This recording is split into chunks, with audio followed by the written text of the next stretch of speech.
নমস্কার বন্ধুরা, আজকে একটা নতুন রেসিপির সাথে হাজির হয়েছি।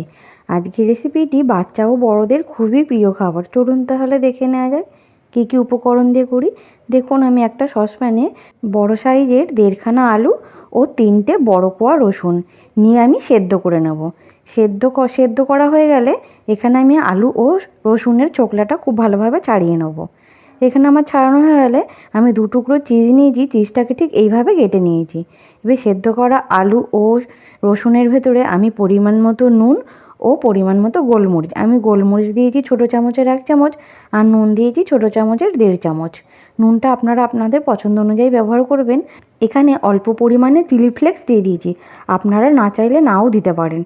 দিয়ে আমি এই উপকরণগুলোকে খুব ভালো করে মিশিয়ে নেব। উপকরণগুলোকে আমি খুব ভালোভাবে মেশানোর পরে এখানে দেখুন আমি হাতের সাহায্যে এরকম করে গোল গোল করে আকার করে নেব আলুটাকে।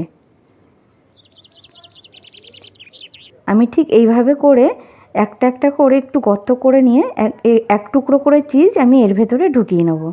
আপনারা চাইলে চিজটা আরেকটু ছোটও দিতে পারেন। দিয়ে আমি এটাকে ঠিক এইভাবেই গোল করে নেব। আপনারা ঠিক এইভাবেই গোল করে নেবেন। নিয়ে এবার আমি একটা একটা করে রেখে দেবো। আলুটা খোসা সমেত সেদ্ধ করার কারণে একটু বেশ শক্ত শক্তই হয়েছে। তো দেখুন, আমার ঠিক এরকমভাবে গোল গোল করা হয়ে গেলে আমি এবার এগুলোকে একটা পাত্রে রেখে দেবো। রেখে দেওয়ার পরে আমি একটা বাটিতে 2.5 চামচ মতো কর্নফ্লাওয়ার নিয়ে নিয়েছি। এখানে আমি অল্প পরিমাণে জল দিয়ে কর্নফ্লাওয়ারটা গুলে নেব। খুব পাতলাও করব না, খুব গাঢ়ও করব না। আর এখানে আমি বিস্কুটের গুঁড়ো নিয়েছি, আপনারা যে কোনো বিস্কুটের গুঁড়োই ব্যবহার করতে পারেন। এখানে দেখুন, আমি একটা একটা করে আলুর গোলগুলোকে কর্নফ্লাওয়ারের মধ্যে চুবিয়ে এবার আমি চামচের সাহায্যে বিস্কুটের গুঁড়োর ভেতরে দিয়ে দেবো। এবার বিস্কুটের গুঁড়োটা খুব ভালো করে মাখিয়ে নেব। মাখিয়ে নিয়ে এবার আমি একটা পাত্রে আলাদা করে রেখে দেবো। আমি সব কটাকেই ঠিক এইভাবেই করে নেব। দেখুন, এখানে আমার পুরো সব কটাকেই করা হয়ে গেছে। তো এবার এখানে আমি একটা কড়া বসিয়ে নেব। কড়াতে আমি সাদা তেল দিয়ে দেবো। তেলটা যখন হালকা গরম হয়ে আসবে তখন আমি এবার একটা একটা করে চিজ বল ছেড়ে দেবো তেলের ভেতরে। দিয়ে এবার আমি খুন্তির সাহায্যে খুব আলতো করে এপিট ওপিট করে ভেজে নেব। বন্ধুরা, এখানে গ্যাসের আঁচটাকে একদমই মিডিয়ামে দিয়ে করবেন। বেশি জোরে দিলে ভেতরে যেই চিজটা দেওয়া আছে ওটা ফেটে যেতে পারে।